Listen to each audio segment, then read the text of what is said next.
Salam, selamat pagi. Dalam program 30 menit ini, mari kita memuji Tuhan, berdoa, dan bertemu. Dan kita boleh, kalau sekarang satu arah, pada waktunya bisa saling. Dan seperti biasa, kali ini saya sudah memutar pujian intim dengan Tuhan. 3 jam lagu penyembahan. Dimasukkan Januari tanggal 4, 2019. Sudah 214.000 lebih menonton. Coba kita dengar.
Saudara-saudara, saya begitu bahagia karena di pagi ini di laptop saya ketik pujian dan pengagungan kepada Tuhan. Pujian dan pengagungan kepada Tuhan. Dan yang keluar ternyata luar biasa. Ada 3 jam pujian penyembahan dan seterusnya baru 2 tahun lalu. Ada 4 jam non-stop pujian penyembahan tahun 2019 dimasukkan. Sudah menonton 36.000. Terus ada lagi nih, mix pujian intim bersama Tuhan 3 jam non-stop. Ya, banyak sekali. Ada orang-orang yang memasukkan ke dalam sistem sistem YouTube. Dan itu menjadi milik kita semua. Luar biasa, bagus ya.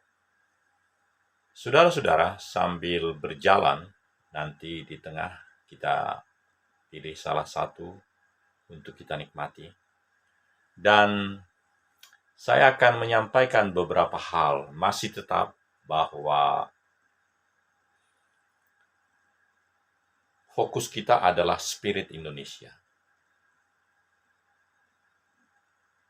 Dua hal yang akan kita diskusikan, saudaraku, tentang ada 4 orang yang meninggal di Kalemago 1-2 hari terakhir ini. Dan yang kedua adalah Pastor Moses dan Ibu Norma masih di sana karena yang bersangkutan mengatakan hari Selasa depan. Jadi masih lama rupanya, tapi saya nggak tahu. Mereka bisa memilih satu waktu yang tepat yang kita tidak paham. Jadi boleh kita nantikan, kita yakini bahwa hidup akan berjalan dengan tuntunan Tuhan. Bahkan Tuhan pun mau menjadi kawan sekerja kita di dalam kehidupan ini. Artinya Tuhan yang lebih gemar, lebih suka untuk berkarya dalam diri kita pada saat sekarang ini. Kitalah justru yang menentukan sebenarnya, atau kita punya manualnya. Kita punya kemampuan, otoritas untuk menjadi kawan sekerja Tuhan atau kawan sekerja yang lain.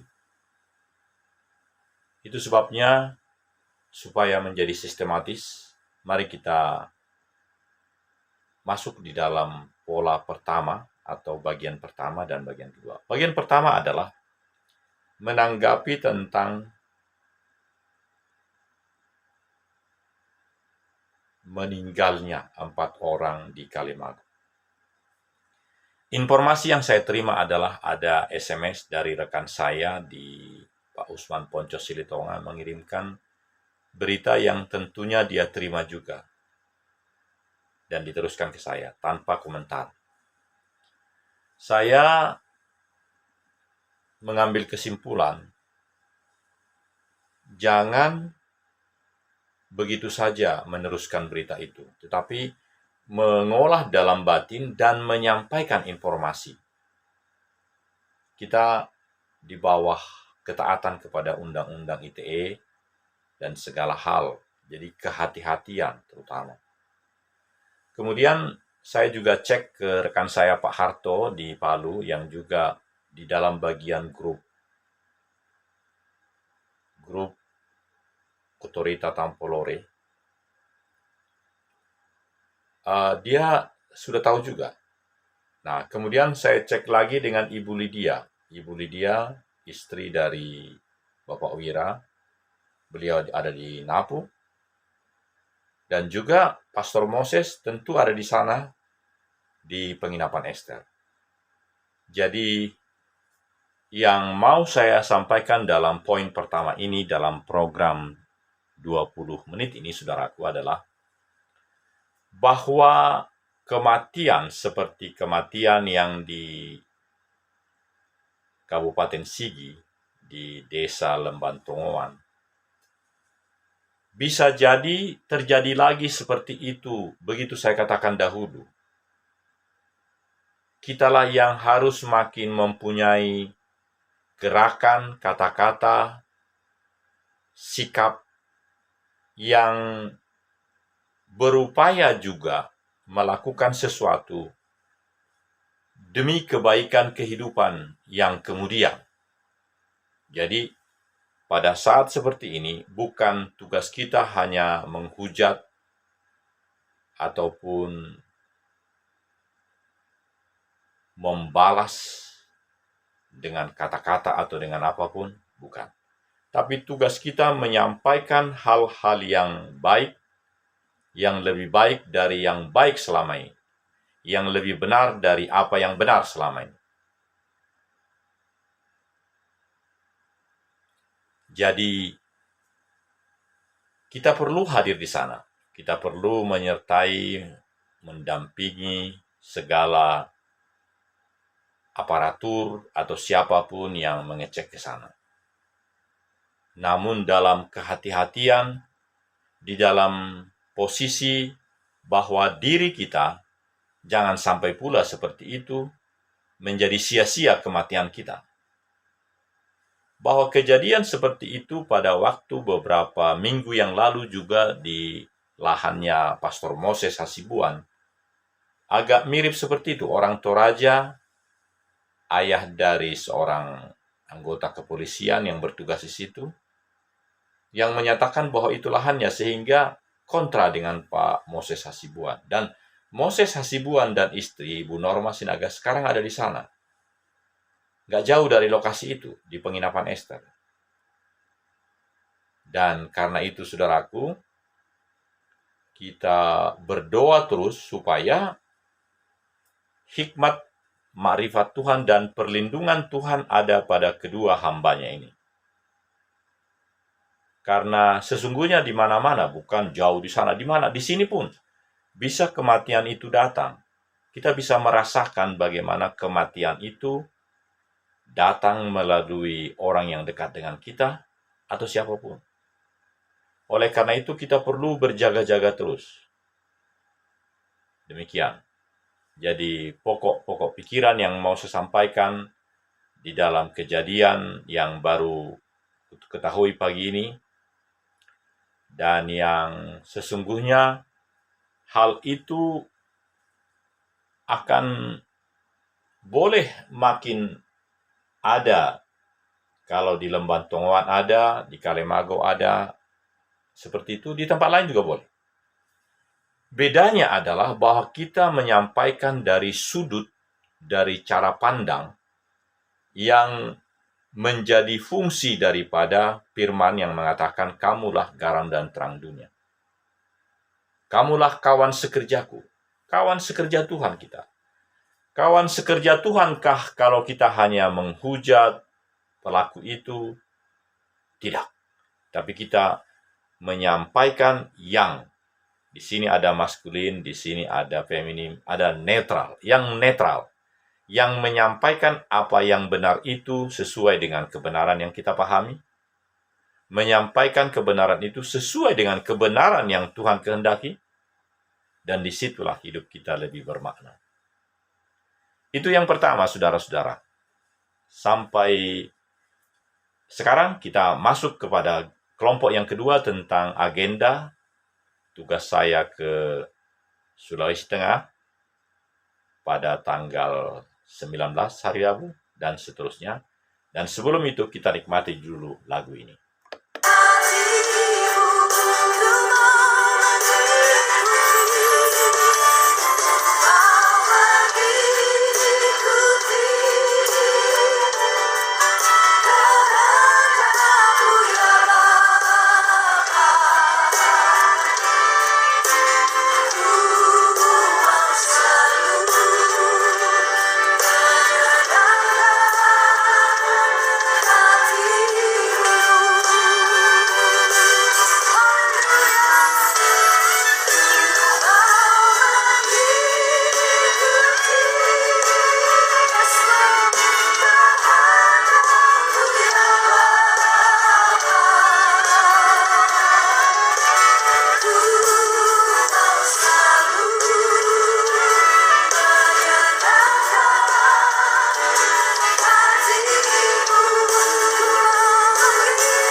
Selalu menyenangkan hatimu,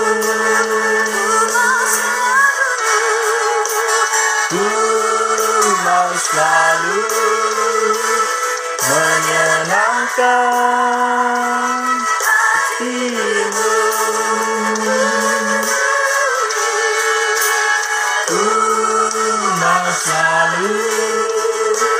menyenangkan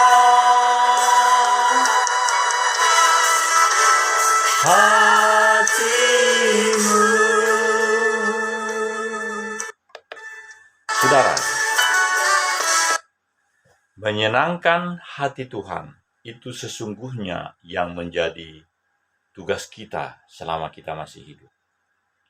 Jadi dengan kejadian tadi dan kejadian yang akan datang yang terus-menerus akan terjadi, karena memang kematian itu adalah bagian hidup kita. Jadi sudah menjadi suatu kewajaran ada kematian seperti itu, ada kematian seperti pendeta S.A.E. Nabewan, ada kematian mamanya ini kemarin dia beritakan di pukul 10 waktu di Jawa Barat, berarti jam 11 di sana. Tadi malam katanya. Berarti kemarin sudah dimakamkan barangkali. Mamanya Ratna Kareba, orang tua. Di belakang gereja Katolik Kristus Raja di Wasa. Jadi kita hadir menyenangkan hati Tuhan. Nah, pertanyaan, kalau sikap kita seperti apa? Itu menyenangkan hati Tuhan kah? Ini yang terutama. Saudara-saudara, selanjutnya saya menginformasikan kembali agenda saya. Agenda saya tanggal 19 naik pesawat ke Makassar, tiba pagi hari di Makassar, dan jam 7 malam tanggal 19 saya ke Poso, naik MSR. Saya sudah beli tiket kepada Ibu Mutia Darmawati. Mutia. Saya sudah masukkan uang ke Bank BRI atas namanya. Namun masih kurang. Jadi tugas saya adalah pada hari Jumat tanggal 21